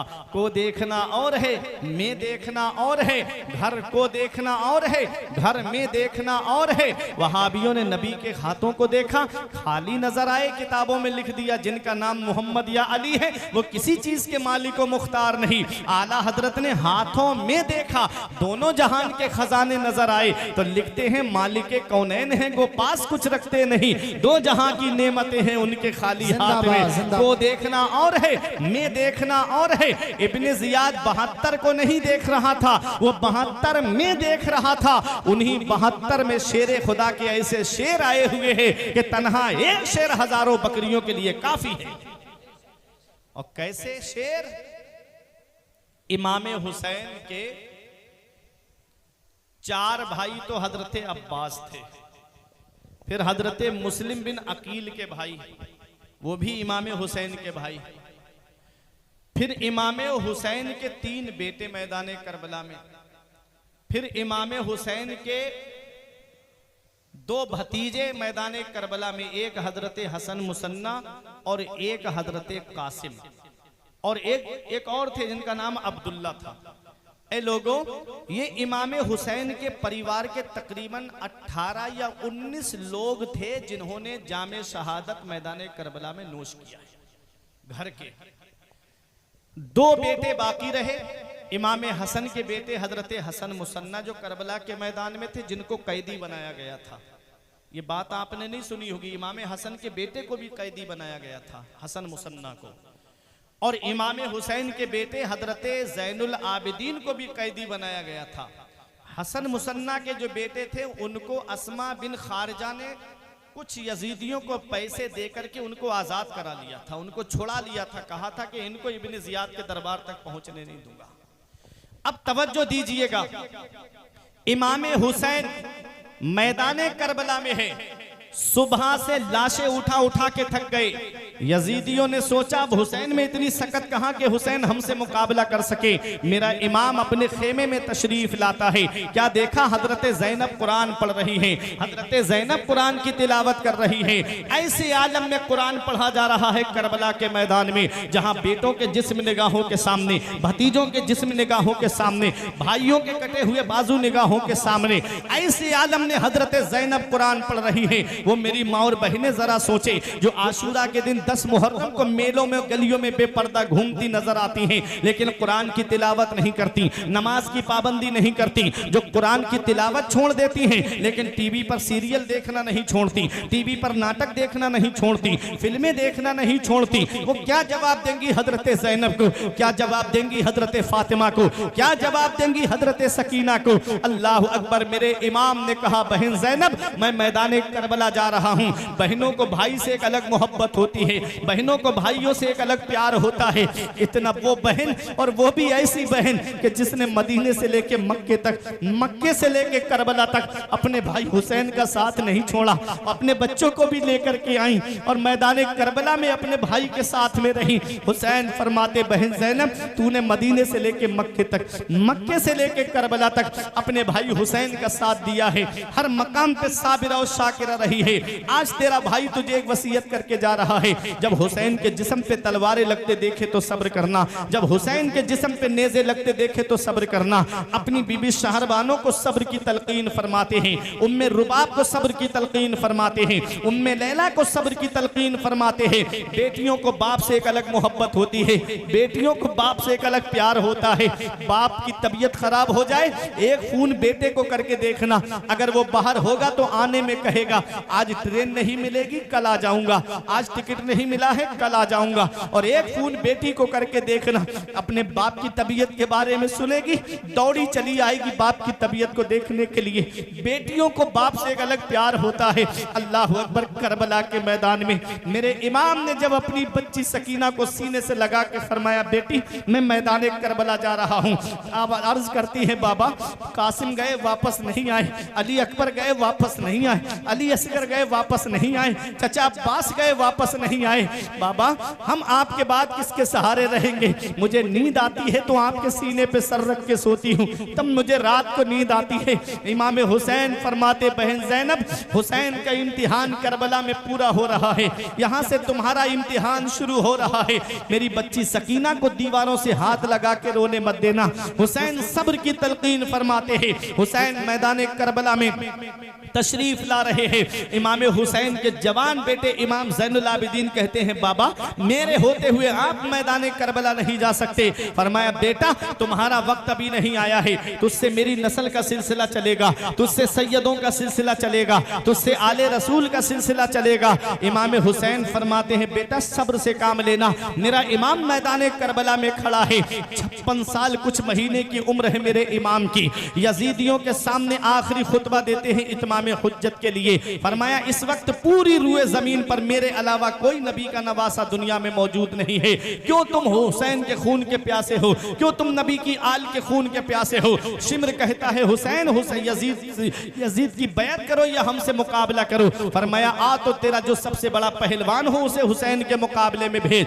चंद बहादुर आए, हुसैन ने जहन्नम में पहुंचा दिया। ये इमाम हुसैन की तलवार है जो करबला के मैदान में बिजली की तरह चमक रही है, सायका की तरह गरज रही है और गाजर मूली की तरह यजीदियों को काट रही है। अमर इब्ने साद घबरा के कहता है, अरे हुसैन की तलवार को रोको। शिम्र बोला, कैसे रोकूं? सनान बोला, कहां से रोकूं? खूली बोला, काहे को रोकूं? करबला में 12-13 जगह से आवाज आ रही थी, अरे हुसैन की तलवार को रोको। वो तलवार जो भूख से न रुके, वो तलवार जो प्यास से न रुके, वो तलवार जिसे ज़ैनब के आंसू न रोक सके, वो तलवार जिसे शहरबानों की मोहब्बत न रोक सकी, वो तलवार जिसे उम्मे लैला का प्यार न रोक सका। एक वक्त ऐसा आया, हुसैन की तलवार चलते चलते रुक जाती है। पानी की वजह से नहीं रुकी, ज़ैनब के आंसू देखकर नहीं रुकी, शहरबानों की मोहब्बत की वजह से नहीं रुकी। हुसैन की तलवार रुकी है तो 2 रकत नमाज के लिए रुकी है। हुसैन जाते जाते हमको एक सबक दे रहे हैं, हुसैन जाते जाते हमको एक दर्स दे रहे हैं, हुसैन जाते जाते हमको एक पैगाम दे रहे हैं। तुम खाना खा के नमाज नहीं पढ़ते, तुम पानी पी के नमाज नहीं पढ़ते, तुम शिकम सैर होके नमाज नहीं पढ़ते, तुम ऐशो आराम में रह के नमाज नहीं पढ़ते, तुम एसियों की हवाओं में नमाज नहीं पढ़ते, तुम पंखों और कूलरों की हवाओं में नमाज नहीं पढ़ते, तुम अपने घरों के अंदर सुकून में रह के नमाज नहीं पढ़ते। जिस हुसैन से मोहब्बत का दावा करता है, तलवारें चल रही हैं, हुसैन सजदा कर रहे हैं, तलवारें चल रही हैं, हुसैन सजदा कर रहे हैं, नेज़े चल रहे हैं, हुसैन सजदा कर रहे हैं। हुसैन का सर तन से जुदा होकर दिया जाता है। सजदे की हालत में हुसैन घोड़े पे थे, तब सर को तन से जुदा क्यों नहीं किया गया? घोड़े से आ रहे थे, तब सर को तन से जुदा क्यों नहीं किया गया? जब सजदे में आका हुसैन पहुंचे, तब सर को तन से जुदा किया जा रहा है। तो सुनो सजदे की हालत कैसी है, तो सुनो नबी फरमाते हैं, जब बंदा नमाज पढ़ता है और जब सजदे में होता है तो उसे अल्लाह का कुर्ब हासिल हो जाता है, वो अल्लाह का करीबी हो जाता है। सजदे में अल्लाह का कुर्ब क्यों मिलता है? नमाज तो कयाम भी है, नमाज तो रुकू भी है, नमाज तो कायदा उला भी है, नमाज तो कायदा अखीरा भी है, नमाज तो हालत तशाहुद भी है। सजदे में अल्लाह का कुर्ब क्यों मिलता है? तो सुनो, जब बंदा सजदा करता है तो वो नामे मोहम्मद की तस्वीर बन जाता है। जब बंदा सजदे की हालत में होता है तो वो नामे मोहम्मद की तस्वीर बन जाता है। आप कहोगे कोई दलील है? तो हाँ, मैं आपको बताता हुआ चलूं। मैं कहूंगा कारी मुनाजिर साहब से, आप मेरे नबी का जाती नाम मुझे कागज पर लिख करके दीजिए। ये कागज पर मेरे नबी का जाती नाम लिखेंगे। पूछा कौन सा? मैंने कहा जाती नाम नबी का क्या है? आसमान में अहमद, जमीन पे मोहम्मद सल्लल्लाहु अलैहि वसल्लम। ये कागज और कलम लेंगे, इन्होंने गोल गोल किया। मैंने कहा ये क्या है? कहा ये नामे मोहम्मद की मीम है। मैंने कहा ठीक है। बाईं जानिब लाके मोड़ा दाहिनी जानिब को। मैंने कहा ये क्या है? कहा नामे मोहम्मद की हा है। फिर नीचे लाके गोल किया। मैंने कहा ये क्या है? कहा नामे मोहम्मद की दूसरी मीम है। मैंने कहा ठीक है। फिर बाईं जानिब लाके मोड़ा। मैंने कहा ये क्या है? कहा नामे मोहम्मद की दाल है। अब जरा कागज पर नामे मोहम्मद लिखा हुआ देखिए और मस्जिद में सजदा करने वाले के सजदे की हालत को देखिए। ये सर का हिस्सा मीम बन जाता है, ये बाजुओं का हिस्सा हा बन जाता है, ये पेट और पीठ का हिस्सा दूसरी मीम बन जाता है, ये पैरों का हिस्सा दाल बन जाता है। जब मस्जिद में सजदा करने वाले के सजदे की हालत को देखिए और कागज पर लिखा हुआ नामे मोहम्मद देखिए। कोई पठाननपुरवा की जामा मस्जिद में सजदा करता है, कोई नूरी मस्जिद में सजदा करता करता है, कोई निघासन की मस्जिद में सजदा करता है, कोई लखीमपुर की जामा मस्जिद में सजदा करता है, कोई कादरी मस्जिद में सजदा करता है, कोई अजहरी मस्जिद में सजदा करता है, कोई बरकाती मस्जिद में सजदा करता है, कोई वारसी मस्जिद में सजदा करता है, कोई अजहरी मस्जिद में सजदा करता है, कोई गरीब नवाज मस्जिद में सजदा करता है, कोई गुलशन फरीद मस्जिद में सजदा करता है, कोई नूरी मस्जिद में सजदा करता है, कोई भारत के 7 समंदर पार करके मस्जिद नबवी में सजदा करता है, कोई रियाजुल जन्ना में सजदा करता है, कोई सुतूने हन्नाना के सामने सजदा करता है, कोई बाबे बिलाल के करीब सजदा करता है, कोई मस्जिद अबू बकर में सजदा करता है, कोई मस्जिद उमर में सजदा करता है, कोई मस्जिद उस्मान में सजदा करता है, कोई मस्जिद अली में सजदा करता है, कोई मस्जिद आयशा में सजदा करता है, कोई मस्जिद बिलाल में सजदा करता है, कोई खाना काबा के साए में जाकर के हजर अस्वद के सामने सजदा करता है, हजर अस्वद के साए में सजदा करता है, कोई रुकने यमनी के साए में सजदा करता है, कोई रुकने शामी के साए में सजदा करता है, कोई मकाम इब्राहिम के पास में सजदा करता है, कोई चाहे जमजम के करीब सजदा करता है, कोई सफा मरवा पे सजदा करता है, कोई मुजदलफा में सजदा करता है, कोई मिना में सजदा करता है। अब आपकी मोहब्बत का इम्तिहान है, कोई मिना में सजदा करता है, कोई मैदान अराफात में सजदा करता है, अरे फर्शी फर्श पे सजदा करते हैं और अर्शी अर्श पे सजदा करते हैं। इन सब के सजदे एक तरफ और करबला में हुसैन का सजदा एक तरफ। उस सजदे का जवाब कहां से लाओगे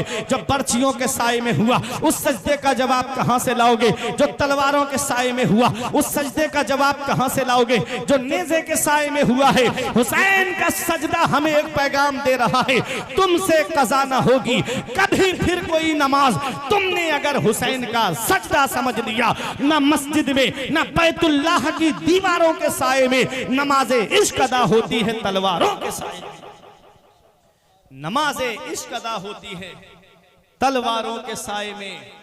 हुसैन का आखिरी सजदा हमें पैगाम दे रहा है। और आज हम हैं, सिर्फ दावा है हुसैन से मोहब्बत का, मस्जिद खाली है हमारी। दावा है हुसैन के चाहने वाले हैं, मदरसे वीरान हैं हमारे। मस्जिद और मदरसों की हालत देखो तो अफसोस होता है आज अपनी कौम के ऊपर, जो नाजायज कामों में लाखों रुपये खर्च कर दें और मस्जिद और मदरसे के हालात वही। मस्जिदों के इमामों की 4-4, 5-5, 6-6 महीने से तनख्वाहें रुकी हुई, नहीं करेंगे खर्च उस पर। मदरसों में बच्चों को नहीं भेजेंगे पढ़ने के लिए। न संभलोगे तो मिट जाओगे हिंदी मुसलमानों, तुम्हारी दास्तां तक भी न होगी दास्तानों। हमें करनी है शहंशाह बतहा की रजा जोई, वो अपने हो गए तो रहमते परवरदिगार अपनी। तरीके मुस्तफ़ा को छोड़ना है वजह बर्बादी, इसी से कौम दुनिया में हुई बे इक्तिदार अपनी। तुम जानते हो हुसैन की लड़ाई थी किससे? यजीद से थी हुसैन की लड़ाई। हुसैन की लड़ाई यजीद से नहीं थी, यजीद के किरदार से थी, यजीद के कैरेक्टर से थी, यजीद की आदत से थी। और यजीद की आदत क्या है? हाफिज इब्ने कसीर ने अल बिदाया वन निहाया में लिखा, इन्ना यजीद क़द इश्तहरा बिल मआज़िफ़ व शुर्बिल खम्र वल गिना, कि यजीद राग बाजों का रसिया था, यजीद ढोल ढमाकों का रसिया था, यजीद शराब पीता था, यजीद कभी कभी नमाजें छोड़ देता था, यजीद राग बाजों का रसिया था। अब जरा मुझे बताओ, मुसलमान होकर के, हुसैनी होने का दावा करके आज मुसलमान भाई हमारा शराब के ठेके पे खड़ा हो, तो बताओ क्या वो सच्चा हुसैनी है? आप बताओ क्या सच्चा हुसैनी है? नमाज मस्जिद के अंदर हो रही है और गलियों में ऊधम मचाते हुए इधर उधर मुसलमान फिरे और मस्जिद में नमाज होती रहे, नमाज ना पढ़े, तो क्या ये हुसैनी होने का जो दावा किया है, क्या हम उस दावे में सच्चे हैं? ये हाल है आज हमारी कौम का। गानों को जो सुने और कहे कि मैं हुसैन से मोहब्बत करता हूं, तो क्या वो मोहब्बत में सच्चा है? जो घरों पे फिल्में देखे और कहे कि मैं हुसैन से सच्ची मोहब्बत करता हूं, क्या वो अपनी मोहब्बत में सच्चा है? नमाजें छोड़ के कहता है मैं हुसैनी हूं, बता हुसैन ने कब फर्ज़े ऐन छोड़े हैं? मेरे अजीज में पहुंचा हूं इस नतीजे पर, नमाज छोड़ दी समझो हुसैन छोड़े हैं, नमाज छोड़ दी समझो हुसैन छोड़े हैं। अब यजीद का किरदार है कि वो रागबाजों का रसिया है, ढोल धमाकों का रसिया है। यजीद शराब पीता है। यजीद बंदरों के सरों पे सोने की टोपियां रखता था। कोई बंदर मर जाता उसका गम मनाता था। उसके दरबार में रक्कासा का डांस होता था, जिसे आज हम अपनी जुबान में डांस पार्टी कहते हैं। उसके दरबार में बकायदा नाचने वाली रक्कासा आती थी, वो उनका नाच देखता था। शराब की बोतल करीब रहती थी, सुराही में शराब भरी रहती थी, जाम पे जाम पीता रहता और नाच देखता रहता। अब मुझे बताओ, अपने बच्चों की शादी के मौके पे हम घरों के दरवाजों पे ला करके डांस पार्टी नचवाएं, बैंड अपने बच्चों की शादियों में बजवाएं, तो बताओ क्या हम सच्चे हुसैनी हैं? ये हमारा हाल है। सिर्फ जुबान से हमारा दावा है कि हम हुसैन से मोहब्बत करते हैं, हम हुसैन से मोहब्बत करते हैं, हम हुसैन से प्यार करते हैं। अभी अगर सही माना में देखा जाए, कसौटी पे उतार करके, तो एक भी हुसैनी नहीं निकलेगा।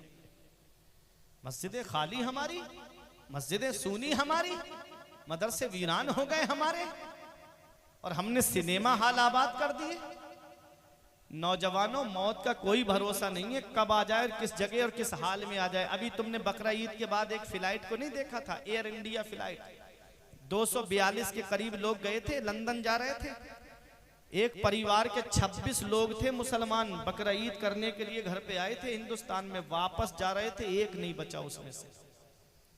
एक घर के 5 लोग थे, 3 बच्चे और 2 मियां बीवी, डॉक्टर परिवार था वो, एक नहीं बचा। मौत का कोई भरोसा है? मौत का कोई पता है? कब आ जाए, किस जगह और किस हाल में आ जाए? इसीलिए हमारे बुजुर्गों ने फरमाया था, अगर तुम्हारा नमाज में दिल नहीं लगता है तो नमाज पढ़ते वक्त ये सोचा करो कि ये नमाज मेरी आखिरी नमाज हो सकती है। फजर पढ़ रहे हो तो ये सोच लेना, पता नहीं जोहर मिलेगी भी या नहीं मिलेगी। जोहर पढ़ रहे हो तो ये तसव्वुर कर लेना कि पता नहीं असर मिलेगी या नहीं मिलेगी। इस नमाज को दिलचस्पी के साथ पढ़ लो, खुशू खुजू के साथ में पढ़ लो। लेकिन नहीं पढ़ेंगे, कयामत के दिन सबसे पहला सवाल नमाज का होगा। रोजे महशर के जा गुदाज बुवद, अव्वली पुरुष से नमाज बुवद। मैदान हश्र जो जान को पिघलाने वाला है, उस दिन सबसे पहला सवाल नमाज का होगा। उसी में अगर 0 निकल आए तो फिर क्या करोगे? उनको रहम आए तो आए, वरना वो करीम मार है क्या होना है। छुप के लोगों से किए जिसके गुनाह, वो खबरदार है क्या होना है। कल तो दीदार का दिन है और यहाँ आंख बेकार है क्या होना है। हाय बिगड़ी तो कहाँ आकर नाओ, ऐन मझधार है क्या होना है। सच्चे हुसैनी बनो, किरदार से हुसैनी बनो, अमाल से हुसैनी बनो, अकवाल से हुसैनी बनो, अफआल से हुसैनी बनो। और ऐसे हुसैनी बनो कि जब तुम गली में चलो तो लोग देख के तुमको कह दे कि अगर सच्चा हुसैनी देखना है तो पठाननपुरवा के इस मुसलमान को देख लो जो हुसैन की यादाओं को अपनाए हुए है, हुसैन के बताए तरीके पे चल रहा है। अगर सच्चा हुसैनी देखना है, जुए से बाज रहो, शराबों से बाज रहो, नमाजों की पाबंदी करो, कहीं बुराइयों की जगह पे खड़े मत हो, कहीं अय्याशियों के अड्डों पे खड़े मत हो, जुए और शराब से दूर हो जाओ, हुसैन से सच्ची मोहब्बत करोगे। अरे हुसैन ने कल के यजीद के साथ सपोर्ट इसलिए नहीं की थी कि यजीद शराब पीता था, यजीद जानी था, यजीद नमाजें कभी कभी छोड़ देता था, यजीद रागबाजों का रसिया था। तो सोचो जब कल के यजीद के साथ में हुसैन ने अपना हाथ नहीं दिया है, तो आज हम हुसैन से मोहब्बत का दावा करके शराब के करीब जाएं, जिना के अड्डों के करीब जाएं, अय्याशियों के करीब जाएं, तो बताओ कयामत के दिन हुसैन हमारी शफाअत कैसे करा सकते हैं? जब यजीद के साथ हुसैन ने हाथ नहीं मिलाया, तो हम हुसैन से मोहब्बत का दावा करके गुनाहों को के अड्डों को आबाद करेंगे तो हुसैन कयामत में हमारे काम कैसे आ सकते हैं? इसलिए नमाजें छोड़ के कहता है मैं हुसैनी हूं।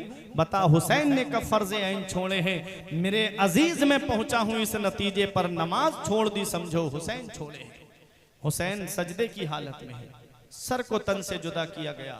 अब दिल थाम के देख, सुनना, सर का तन से जुदा होना था, सूरज ने शर्म से मुंह छुपा लिया, सितारे आपस में टकराने लगे, बैतुल मकदिस के पत्थर से ताजा खून निकलने लगा, पत्थर हटाया जाता उसके नीचे से खून निकलता। ऐ लोगों, इमाम हुसैन की शहादत के बाद यजीदियों के जुल्म का बाजार थमा नहीं था, उन्होंने खेमों के अंदर आग लगा दी। खेमों में आग क्यों लगाई थी? खेमों में आग इसलिए लगाई थी कि मेरा इमाम वो सारे खत लेकर आया था जो इन कूफे वालों ने इमाम हुसैन को लिखे थे, वो सारे खत मौजूद थे। सारे सबूत मिटाने के लिए इन जालिमों ने खेमों के अंदर आग लगा दी।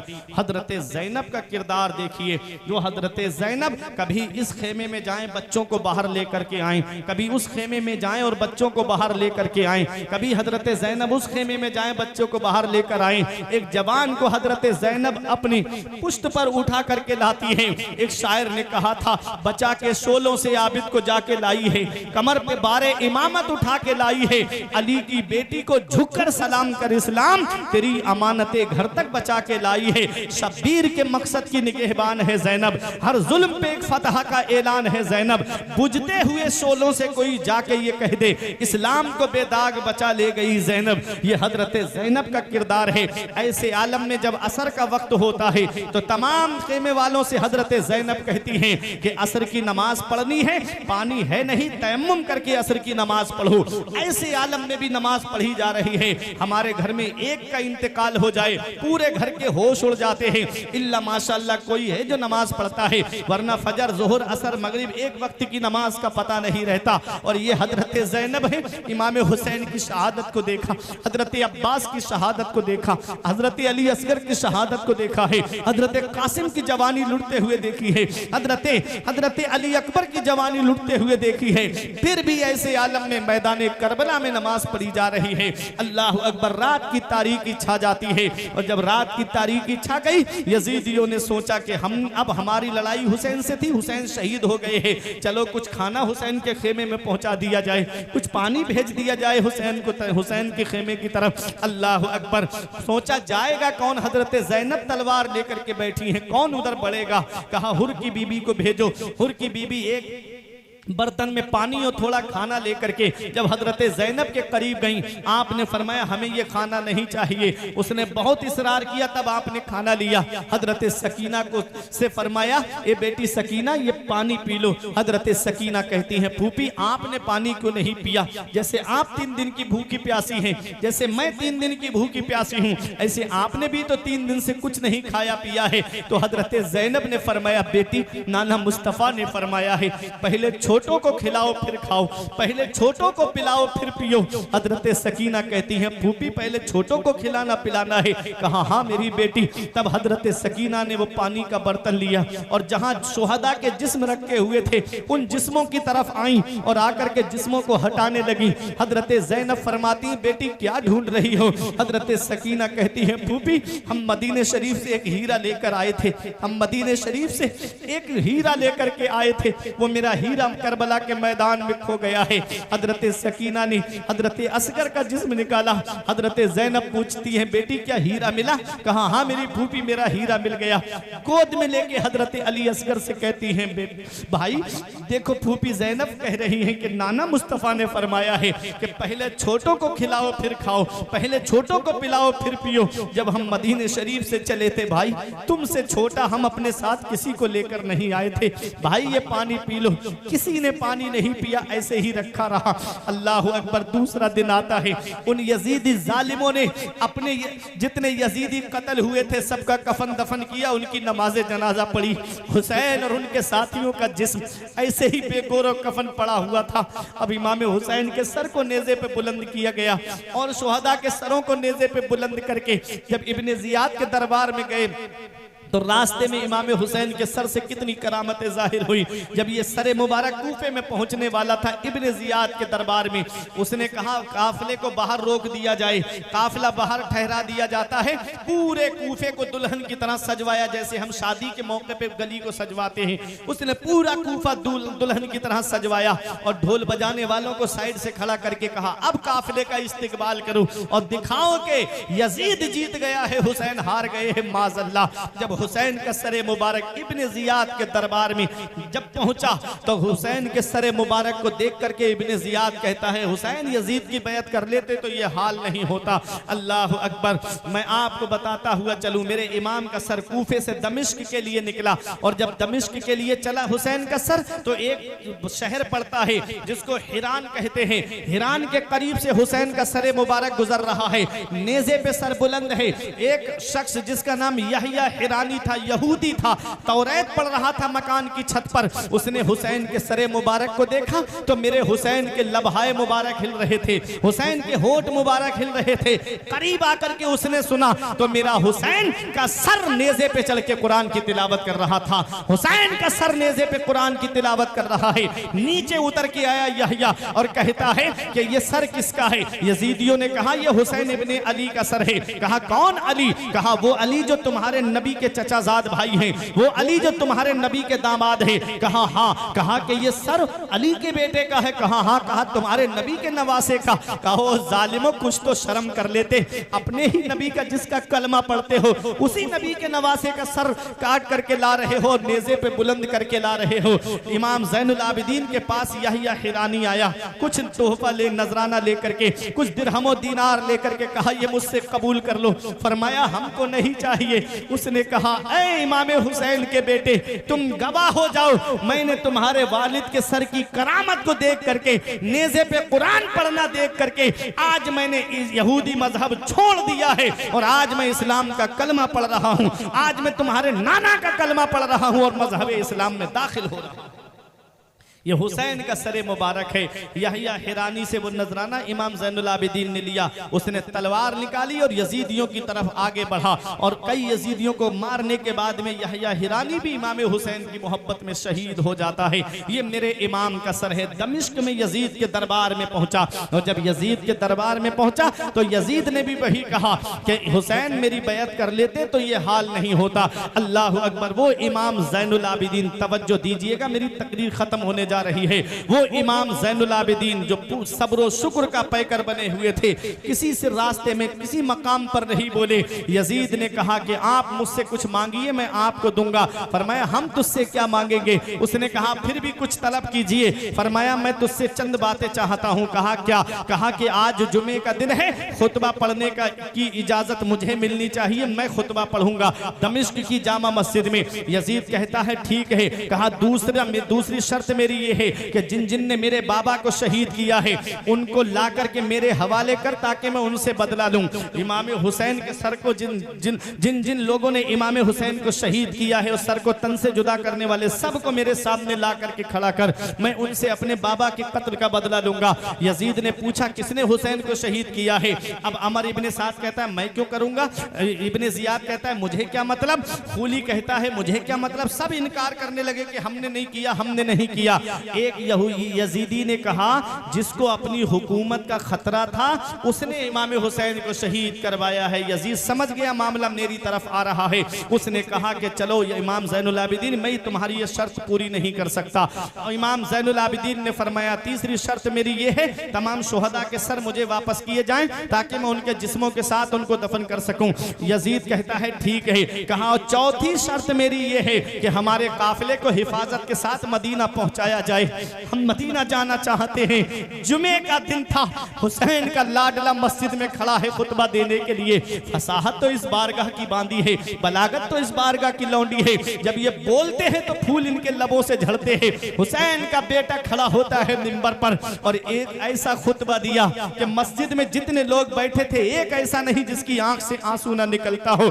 यजीद घबरा गया, सोचा सब मेरे खिलाफ होते जा रहे हैं। उसने मुअज्जिन को डांट के कहा कि तू अजान क्यों नहीं देता खुतबे की। मुअज्जिन खुतबे की अजान देने के लिए खड़ा हुआ और जैसे ही अशहदु अन्ना मुहम्मदर रसूलुल्लाह पे पहुंचा, इमाम ज़ैनुल आबिदीन फरमाते तुझे इसी नाम का वास्ता है, थोड़ी सी देर के लिए खामोश हो जा। यजीद से इमाम हुसैन के बेटे ने कहा ओ यजीद बता अजान में तेरे नाना का नाम लिया जा रहा है या मेरे नाना का नाम लिया जा रहा है? यजीद कहता है तुम्हारे नाना का नाम लिया जा रहा है। इमाम ज़ैनुल आबिदीन फरमाते हैं उसी नाना के नवासे को तूने मैदाने करबला में 3 दिन का भूखा प्यासा शहीद करवाया है। क्या जवाब देगा कयामत के दिन? क्या जवाब देगा? यजीद मुअज्जिन को डांट के कहता है अजान क्यों नहीं देता? ये मेरे आका इमाम हुसैन है और ये मेरे नबी की अजमत और शान है कि जब तक नमाज मुकम्मल नहीं होती है, जब तक नबी पर और आले नबी पर दुरूद नहीं पढ़ लिया जाता है। नमाजों में आले नबी का जिक्र है, नमाजों में नबी का जिक्र है, तो लोगों अल्लाहुम्मा सल्ली अला मुहम्मद व अला आले मुहम्मद जब तक नहीं पढ़ोगे आपकी नमाज मुकम्मल नहीं। तो हुसैन को तो दुनिया पांचों वक्त याद कर रही है, हुसैन को तो पांचों वक्त याद किया जा रहा है, आले मोहम्मद को तो पांचों वक्त याद किया जा रहा है। हुसैन का जिक्र कोई नहीं मिटा सकता, हुसैन का जिक्र कोई खत्म नहीं कर सकता। हुसैन का जिक्र खत्म करने के लिए नमाजों को खत्म करना पड़ेगा, और नमाजों को खत्म करना नामुमकिन है, इसलिए हुसैन का जिक्र भी खत्म करना नामुमकिन है। हुसैन का सर, इमाम हुसैन का सर, अल्लाह अकबर, है कहां? मुख्तलिफ रिवायतें मिली। किसी ने कहा इमाम हुसैन यजीद ने तमाम शहरों में फिरवाया था ताकि सब देखें कि मैंने हुसैन को शहीद करवा दिया है और मैं जीत गया हूं। तो हर शहर में सर घूमता रहा, तो जब ये अस्कलान में पहुंचा तो अस्कलान ही में हुसैन के सर को जो है दफन कर दिया गया, एक रिवायत। फिर स्वालिह तलाए का एक वजीर था, फातिमीन का वजीर था स्वालिह तलाए, जिसने भारी रकम देकर, भारी कीमत देकर के इमाम हुसैन के सर को वहां से उनसे ले लिया, खरीद लिया, और पैदल चल के गया था इमाम हुसैन का सर मुबारक लेने के लिए। और उसने लाकर के मिस्र में जो जामिया अजहर यूनिवर्सिटी है काहिरा में, उसके बराबर में एक जगह है मशहद हुसैनी के नाम से, जो खाना अल खलीली के बराबर में है, वहां लाकर के हुसैन के सरे मुबारक को अंबूस की कुर्सी पे रखा। और इमाम हुसैन का सरे मुबारक, बाज लोगों ने कहा कि मिस्र के अंदर काहिरा जामिया अजहर यूनिवर्सिटी के बराबर में एक मशहद हुसैनी है जो खाना अल खलीली के बराबर में है, वहां पर इमाम हुसैन का सर आज भी मौजूद है। उसके लिए दलील हजरत अल्लामा अब्दुल वहाब शारानी अलैहिर्रहमा और शेख शहाबुद्दीन जुल्बी हनफी कहते हैं कि हम हुसैन के सर की जियारत के लिए गए, तो अब अल्लामा अब्दुल वहाब शारानी अलैहिर्रहमा को ये शक था कि हुसैन का सर मुबारक है कहाँ। वो कहते हैं मुझ पे नींद तारी हुई तो मैंने क्या देखा कि एक नकीब आया और वो सीधा इमाम हुसैन का सर मुबारक जहाँ मशहद हुसैनी में है वहां से सीधा गया गुम्बद खजरा की तरफ, और नबी के रोजे पे पहुंच करके उसने कहा, या रसूल अल्लाह, अब्दुल वहाब शारानी और शेख शहाबुद्दीन जुल्बी हनफी आपके नवासे के सर की जियारत के लिए आए हैं। आका ने उनके लिए दुआ फरमाई, मौला उनकी जियारत को कबूल फरमा और उनको बख्श दे। अल्लामा अब्दुल वहाब शारानी कहते हैं उस दिन से मैंने मरते वक्त तक सर मुबारक की जियारत को कभी तर्क नहीं किया। तो बाज लोगों ने कहा कि इमाम हुसैन का सर मुबारक मिस्र में है, बाज लोगों ने यह कहा कि इमाम हुसैन के सर को उनके जिस्म के साथ करबला में दफन कर दिया गया। बाज लोगों ने यह कहा है कि इमाम हुसैन का सर मुबारक मदीना शरीफ इमाम ज़ैनुल आबिदीन लेकर आए और हजरत फातिमा के पहलू में इमाम हसन के बगल में इमाम हुसैन के सर मुबारक को दफन किया गया। ये रिवायतें मिली। इमाम हुसैन का सर मुबारक जब यजीद के दरबार में था तो रात में यजीद ने अपने मेन रूम में हुसैन का सर मुबारक रखवाया। रात में यजीद की बीबी उठी तो वो देख के हैरत में पड़ गई कि इमाम हुसैन के सर से नूर निकल रहा है और वो आसमान की तरफ जा रहा है। मोहब्बत से बोलो सुभान अल्लाह। नूर निकल रहा है और आसमान की तरफ जा रहा है। यजीद की बीबी डर गई, चीख मारी। यजीद उसकी आवाज सुनकर के उठ के बैठ गया, बोला क्या बात? कहा कि तुम देख नहीं रहे हो इमाम हुसैन के सर से कैसा नूर निकल रहा है? तो यजीद कहता है खामोश रहो, ये मैं भी देख रहा हूं। सुबह हुई, यजीद ने अपने सिपाहियों को बुलाया और बुलाने के बाद कहा कि ये सर शहर से बाहर ले जाओ, एक खेमा बनाओ। सब्ज रेशमी खेमा बनाया गया और हुसैन के सर मुबारक को उसके अंदर रख दिया गया शहर के बाहर। एक अल्लाह के बहुत बड़े नेक बंदे गुजरे हैं जिनका नाम है हजरत सुलेमान आमश। वो कहते हैं कि मैं काबे का तवाफ कर रहा था तो मैंने एक आदमी को काबे का गिलाफ पकड़ के रोते हुए देखा। वो रो करके कह रहा था, ए अल्लाह तू मुझे बख्श दे, मैं जानता हूं तू मुझे बख्शेगा नहीं। ए अल्लाह तू मुझे माफ कर दे, मैं जानता हूं तू मुझे माफ नहीं करेगा। हजरते सुलेमान आमश कहते हैं मैं सोच में पड़ गया कि काबे पे जब पहली नजर पड़ती है तो अल्लाह ताला उसके गुनाहों को माफ कर देता है। जब हरम शरीफ में बंदा नमाज पढ़ता है तो 1 रकत का सवाब 1,00,000 रकत के बराबर मिलता है। एक नेकी का सवाब 1,00,000 नेकियों के बराबर मिलता है। गुनाह मिटा दिए जाते हैं। ये कितना बड़ा गुनाहगार है, इसके अल्लाह गुनाहों को नहीं बख्शेगा। जब आप तवाफ से फारिग हुए तो उससे कहा भाई तेरा ऐसा कौन सा गुनाह है कि अल्लाह तेरे गुनाह को नहीं बख्शेगा। उसने कहा कि मेरा गुनाह बहुत बड़ा है। कहा बताओ क्या गुनाह है। कहा पहले तुम अपना नाम बताओ। कहा मेरा नाम सुलेमान आमश है। कहा मैं तुम ही को तलाश कर रहा था। हरम शरीफ के बाहर चलो मैं बताता हूँ। हरम शरीफ के बाहर गए, बता क्या गुनाह है तेरा, अब तवज्जो देना। उसने कहा ए सुलेमान आमश, मैं उन 70 लोगों में से हूँ जो इमाम हुसैन के सर की रखवाली कर रहे थे। मैं उन 70 लोगों में से हूँ जो इमाम हुसैन की शहादत में शरीक थे और फिर यजीद के दरबार से सर ला करके शहर के बाहर रखा था और उस सर की हिफाजत कर रहे थे।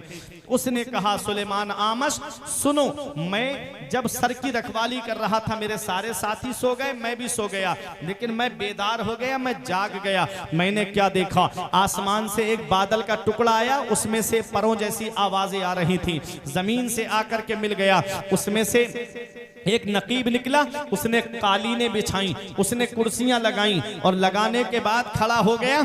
आवाज देता है इंजिल या हजरते आदम। बादल का टुकड़ा आता है, उसमें से एक बुलंद शख्सियत बाहर तशरीफ लाते हैं। आवाज देने वाले ने आवाज दी ए हजरते आदम तशरीफ लाइए। हजरते आदम आए, सर के करीब खड़े हुए और आपने कहा अस्सलामु अलैका या बकियत स्वालिहीन, ए स्वालिहीन में बाकी रहने वाले तुझे सलाम हो। रिश्ता तरीदन व कतलता अतशा, और तुमको प्यासा शहीद किया गया है। अल्लाह ताला तुमको बख्शे, तुम्हारे कातिलों को ना बख्शे, तुम्हारे कातिलों के लिए जहन्नम में वैल हो। ये कहा और अपनी कुर्सी पे जाकर के बैठ गए। फिर आवाज देने वाला आवाज देता है इंजिल या हजरते इब्राहिम, ए हजरते इब्राहिम तशरीफ लाइए। बादल का टुकड़ा करीब हुआ, उसमें से एक शख्सियत बाहर तशरीफ लाए और सरे मुबारक के करीब खड़े होके कहा अस्सलामु अलैका या अब्दुल्लाह, अस्सलामु अलैका या बकियत स्वालिहीन, ए अल्लाह के बंदे तुझे सलाम हो, ए स्वालिहीन में बाकी रहने वाले तुझे सलाम हो। हजरते इब्राहिम अपनी जगह आराम से बैठ गए। फिर आवाज देने वाला आवाज देता है ए हजरते नूह तशरीफ लाइए, ए हजरते मूसा तशरीफ लाइए, ए हजरते ईसा तशरीफ लाइए। अल्लाह के पैगंबर आए और आकर के सरे मुबारक को वैसे ही सलाम किया जैसे हजरते आदम ने किया था, जैसे हजरते इब्राहिम ने किया था। अस्सलामु अलैका या बकियत स्वालिहीन, ए स्वालिहीन में बाकी रहने वाले तुझे सलाम हो। अल्लाह तुझे बख्शे, तेरे कातिलों को ना बख्शे, तुम्हारे कातिलों के लिए जहन्नम में वैल हो। ये कहा और कुर्सियों पे बैठ गए। आखिर में आवाज देने वाला आवाज देता है इंजिल या मुहम्मद रसूलुल्लाह, ये अल्लाह के रसूल तशरीफ लाइए। पैगंबर इस्लाम तशरीफ लाए, साथ में हजरते अली हैं, साथ में हजरते फातिमा हैं, साथ में इमाम हसन हैं, फरिश्ते हैं। अल्लाह अकबर। मेरे आका जैसे ही करीब आए, इमाम हुसैन के सर को गोद में लेकर के मेरे आका इतना रोए कि हजरते आदम, हजरते मेरे आका हुजूर सल्लल्लाहु अलैहि वसल्लम के करीब आए और आकर के कहा अल्लाह ताला नवासे के बारे में बेहतर जजा दे, आप सब्र से काम लीजिए। मेरे आका हुजूर सल्लल्लाहु ताला अलैहि वसल्लम ने फरमाया कि ए हजरते आदम, मैं देखो मेरी उम्मत ने मेरे साथ, मेरे बेटे हुसैन के साथ क्या सलूक किया है, मेरी आल के साथ क्या सलूक किया है। हजरते आदम ने तसल्ली का इजहार फरमाया, हजरते इब्राहिम ने तसल्ली और सब्र का इजहार फरमाया, हजरते नूह, हजरते मूसा, हजरते ईसा अलैहिमुस्सलाम ने तसल्ली का और सब्र का इजहार फरमाया। मेरे नबी ने हुसैन के सरे मुबारक को अपनी बेटी फातिमा को दिया। हजरते फातिमा गोद में लेकर के इमाम हुसैन के सरे मुबारक को रोई और ऐसी रोई कि जितने वहां मौजूद थे सबकी आंखों में आंसू थे, सब रो रहे थे। अल्लाह अकबर। एक फरिश्ते ने आके कहा ए अल्लाह के रसूल, ए अबुल कासिम, हमने आपको देखा है, आप हमें इजाजत दे दो, हम आसमान को आपकी उम्मत पे गिरा देते हैं। मेरे आका ने फरमाया नहीं। एक फरिश्ते ने कहा आका मुझे इजाजत दे दो, मैं इतनी बारिश कर दूं ये जितने यजीदी हैं सब डूब के मर जाएं। फरमाया नहीं। अल्लाह अकबर। हजरते इमाम हसन ने कहा नाना जान, ये लोग जो मेरे भाई के सर की रखवाली कर रहे हैं, जो 70 लोग थे, कहा इन लोगों ने मेरे भाई को शहीद किया है। इमाम हुसैन के सर मुबारक की जो रखवाली 70 लोग कर रहे थे, इमाम हसन ने कहा इन्हीं लोगों ने मेरे भाई को शहीद किया है। मेरे आका ने फरमाया फरिश्तों इसमें से एक नहीं बचना चाहिए। फरिश्तों ने, वो कहता है कि मैंने क्या देखा कि पलक झपकने से पहले मेरे 69 साथी जो है वो कत्ल किए जा चुके हैं, और जब मेरी तरफ फरिश्ता बढ़ा मैंने कहा ये हजरत अबुल कासिम या रसूल अल्लाह मुझ पे रहम कीजिए, आका मुझे माफ कर दीजिए, मैं आपका कलमा पढ़ने वाला हूँ। मेरे आका मेरे करीब आए और मेरे आका ने मेरे कांधे को पकड़ा और मुझको जमीन पे घसीट के कहा था जा अल्लाह तुझे कभी नहीं बख्शेगा, जा अल्लाह तुझे कभी माफ नहीं करेगा, अल्लाह ताला तुझ पे कभी रहम नहीं फरमाएगा, तेरे जिस्म को जहन्नम की आग जलाए। अल्लाह अकबर। पैगंबर इस्लाम ने उससे ये फरमाया, वो कहता है कि ऐ सुलेमान आमश, मैं उन 70 लोगों में से हूँ जिन्होंने इमाम हुसैन को शहीद किया था और हुसैन के सर की रखवाली कर रहे थे। अल्लाह अकबर। इमाम हुसैन की शहादत से कई 100 साल पहले एक गिरजा घर पे ये शेर लिखा हुआ था, अतरजू उम्मतुन कतलत हुसैना शफाअता जद्दही यौमल हिसाब। वो उम्मत कैसे, जिन लोगों ने हुसैन को कत्ल किया है वो कयामत के दिन हुसैन के नाना की शफाअत की उम्मीद कैसे रख सकते हैं। इमाम हुसैन को शहीद करने वालों की शफाअत कैसे हो सकती है। 22,000 यजीदी आए थे करबला के मैदान में इमाम हुसैन को शहीद करने के लिए।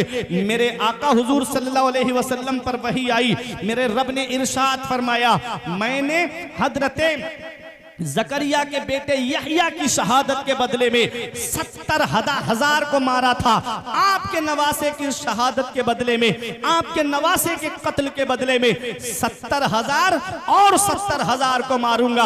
यानी 1,40,000 को कत्ल किया गया था, 1,40,000 को मारा गया था।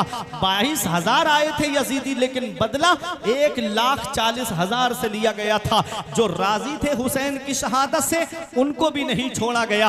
और एक ऐसी बीमारी आई थी कूफे के अंदर, चेचक की बीमारी, जिसमें कई हजार लोग जो है वो दुनिया से चले गए और न जाने कितने बच्चे अंधे पैदा हुए थे कूफे के अंदर। ऐ लोगों, कातिल ने किस सफाई से पोंछी है आस्तीन, वो जानता नहीं कि लहू बोलता भी है।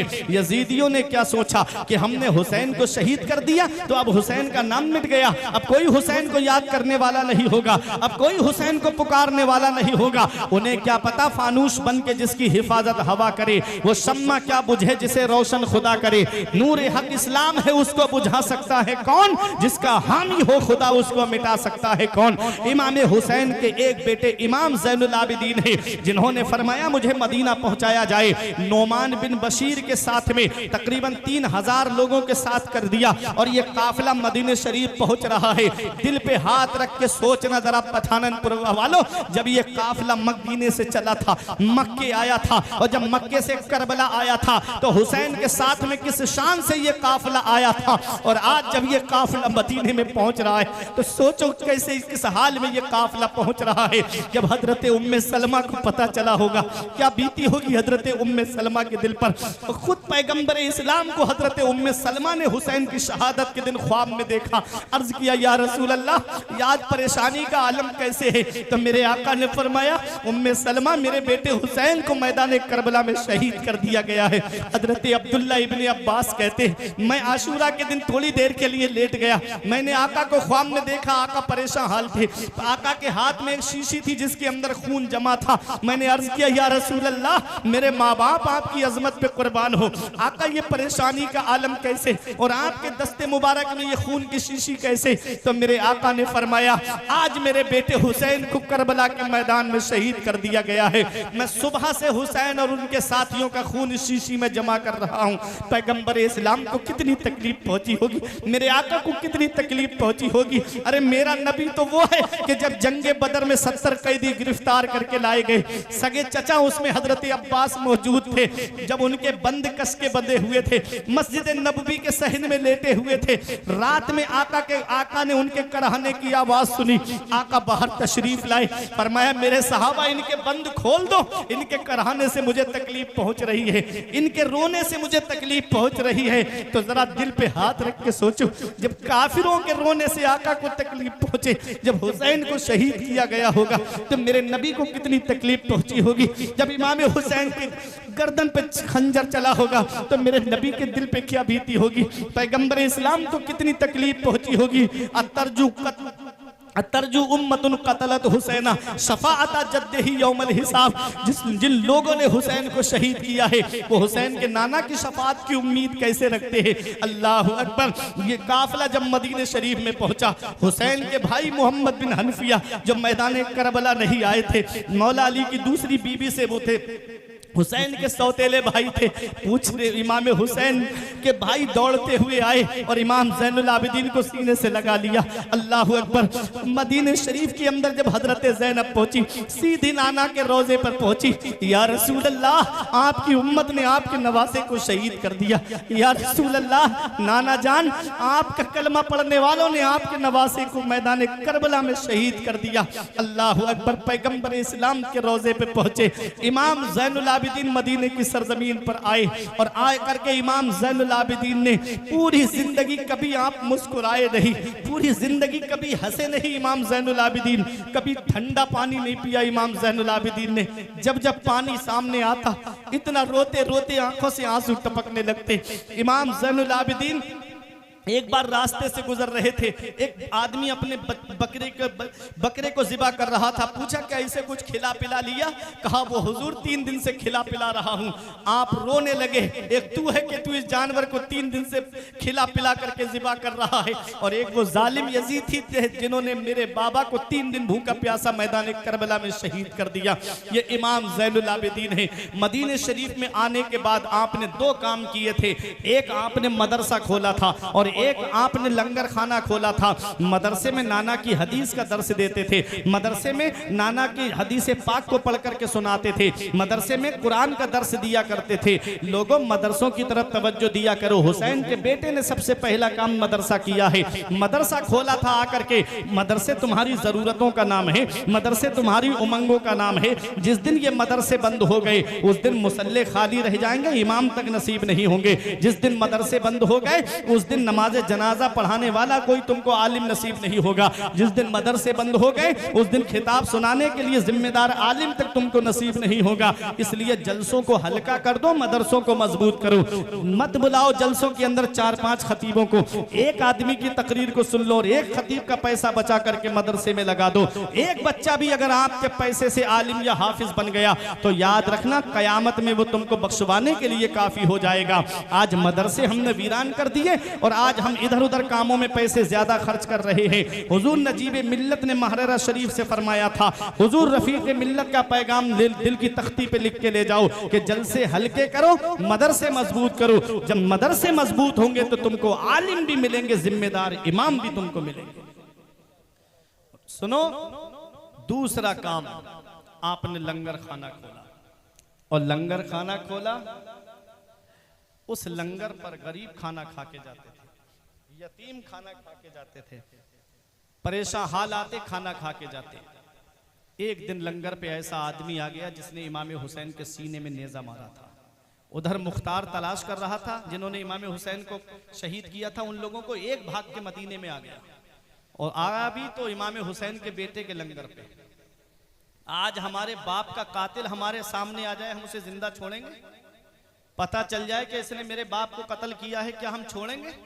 अरे बाप क्या, खानदान में अगर किसी को कत्ल कर दिया जाए और वो नजर के सामने आ जाए तो फौरन जख्म ताजा हो जाता है कि इसने मेरे फला परिवार के आदमी को कत्ल किया है। मगर वह मेरे हुसैन के बेटे, तेरी अजमतों को सलाम हो। इमाम ज़ैनुल आबिदीन के लंगर पर जब वो शख्स आया तो आपने गुलाम से फरमाया इसे ठंडा पानी पिलाओ, इसे ताज़ा खाना खिलाओ। एक दिन खाया, चला गया, दूसरे दिन फिर आ गया, फिर ठंडा पानी पिलाया, खाना खिलाया, फिर चला गया, फिर तीसरे दिन आ गया। उसने सोचा मुझे पहचाना नहीं, इमाम ज़ैनुल आबिदीन ने मुझे पहचाना नहीं। तो इमाम हुसैन के बेटे के करीब आके कहता है क्या आप मुझे पहचानते हो, मैं कौन हूं? अब आपने फरमाया जालिम, मैं तेरा चेहरा कैसे भूल सकता हूं, तू ही तो वो जालिम है जिसने मेरे बाबा के सीने में नेजा मारा था। जब पहले दिन तू आया था तभी मैंने तुझे पहचान लिया था। कहा फिर मुझे खाना खिलाया आपने, मुझे पानी पिलाया। अरे अपने दुश्मन को तो कत्ल कर देना चाहिए था आपको, आपने मुझे खाना और पानी क्यों पेश किया? तो इमाम ज़ैनुल आबिदीन ने फरमाया, जब हम तेरे यहाँ मेहमान बन के गए थे कूफे में, तो तूने जो हमारे साथ सुलूक किया वो तेरी मेहमान नवाजी थी। आज तू हमारे नाना के मदीने में आया है, तुझे खाना खिला रहे हैं, हमारी मेहमान नवाजी है। तुझे पानी पिला रहे हैं, ये हमारी मेहमान नवाजी है। खुद खाते नहीं थे, औरों को खिलाते थे। खुद खाते नहीं थे, औरों को खिलाते थे। कैसे साबिर थे मोहम्मद के घर आने वाले।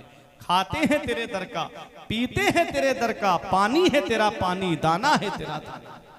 ये इमाम ज़ैनुल आबिदीन है। मदीने शरीफ में तकरीबन 100 से ज्यादा परिवार ऐसे थे जिसका टोटल खर्चा इमाम ज़ैनुल आबिदीन उठाए हुए थे। पता भी नहीं चलता मदीने शरीफ में उन गरीबों को कि हमारे घर खाना कौन पहुंचाता है, हमारे घर पे राशन कौन पहुंचाता है। खाने पीने की रात में किट बनाते और बना करके उसको एक बोरे के अंदर रखते और अपनी पीठ पे लाद करके रात के अंधेरे में सबके घरों पे रख के चले आते थे। सुबह को जब वो दरवाजा खोलते तो राशन उनके दरवाजे पे मिलता था। पता भी नहीं कि कौन रख के चला जाता है, पता भी नहीं कि कौन उनके घर पे राशन पहुंचा रहा है। इमाम ज़ैनुल आबिदीन के बेटे इमाम मोहम्मद बाकिर ने कहा, बाबा अब आप बुजुर्ग हो गए हो, बुजुर्गी का आलम है, आप मुझे इजाजत दे दो, आपका बेटा जवान है, मैं ये सारा सामान उनके घरों पे पहुंचा करके आ जाता हूं।